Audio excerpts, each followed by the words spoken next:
see on laps meie muld, maa ja muld, mis meid toidab. Koduks, kodumaaks kutsume seda kohta, on meil peenar või talusiina, et põld või maa.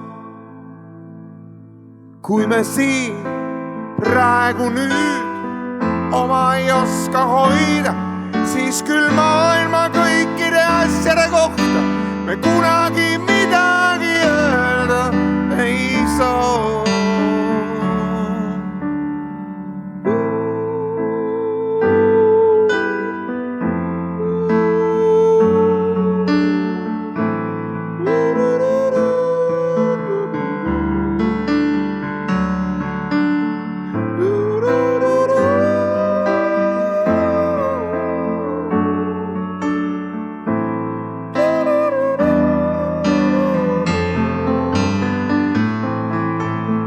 Me siin praegu nüüd oma ei oska hoida, siis küll maailma kõikide asjade kohta me kunagi midagi öelda ei saa.